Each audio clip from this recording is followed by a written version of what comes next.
பொன்முடி பதவிக்கு சிக்கல், மொத்தமாக அமைச்சரவை மாற்ற முடிவெடுக்கும் ஸ்டாலின்.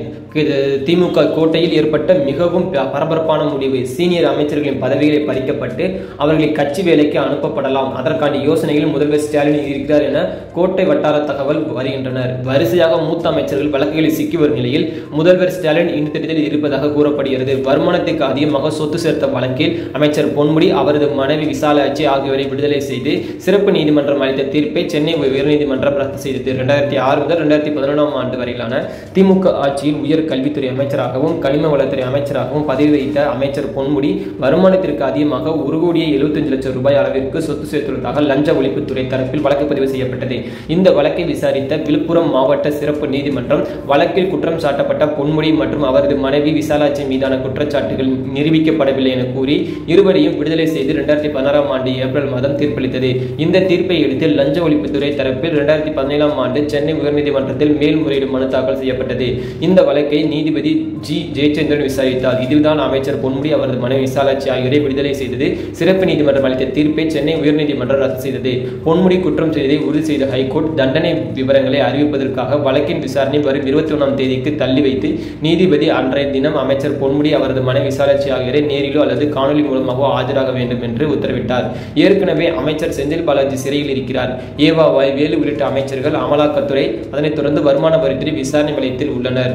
இந்த நிலையில் அமைச்சரவை மாற்றம் தொடர்பாக மூத்த பத்திரிகையாளர்கள் பிரிய சமீபத்தில் ஒன் இந்தியா யூடியூப் சேனல் ஒன்றுக்கு பேட்டியளித்தார். சமீபத்தில் அவர் அளித்த பேட்டியில் சீனியர்களாக இருக்கும் 10 அமைச்சர்கள் தான் டெல்லி டார்கெட் செய்கிறது, அப்படித்தான் செந்தில் பாலாஜியை டார்கெட் செய்தது. தற்போது ஏவா, வேலுவை டார்கெட் செய்கின்றனர்.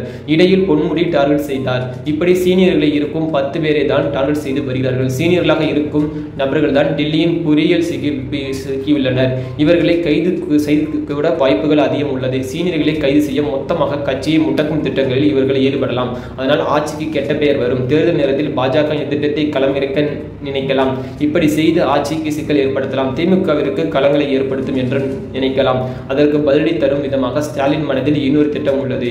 ஸ்டாலின் மனதில் பெரிய திட்டம் ஒன்று இருக்கிறது. சமீபத்தில் ஏபா, வேலூர் ரைடு எதிர்பார்த்தது நடந்ததுதான். மூத்த அமைச்சர்களின் வீடுகளில் ரயில் நடக்கலாம் என்று எதிர்பார்க்கப்பட்டது. அவர்கள் கண்டிப்பாக இந்த ரயில்களில் தொடருவார்கள். அதாவது இந்த ரைடு பார்த்தீங்கன்னா கண்டினியூஸாக நடந்து கொண்டுதான் இருக்கும். இவர்கள் எல்லாம் திமுகவின் பண வங்கி. அவர்கள் திமுகவிற்கு பேங்க் போல செயல்பட்ட நபர்கள். அதனால் தான் இங்கே ரைடு நடத்துகிறார்கள். பாஜகவின் குறிகள் இவர்கள் தான். இவர்களின் எக்கட்டமாவது பணம் சம்பாதித்துள்ளார்கள் என்பதை மக்களிடம் கொண்டு செல்ல வேண்டும்.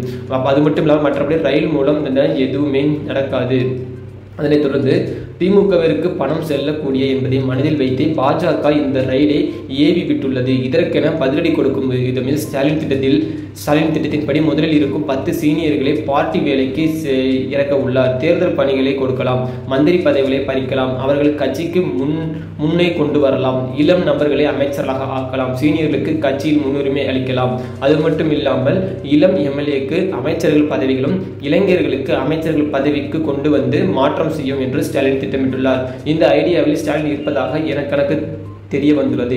பாஜகவிற்கு பதிலடி கொடுக்க ஸ்டாலின் இந்த திட்டத்தில் இருப்பதாக மூத்த பத்திரிகையாளர்கள் தெரிவிக்கின்றனர். இதே மாதிரி அரசியலுக்குரிய உண்மையான தகவலை மட்டும் தெரிஞ்சுக்கொள்ள எப்போதுமே நம்ம சேனல் இணைந்திருங்கள். அனைவருக்கும் நன்றி, வணக்கம்.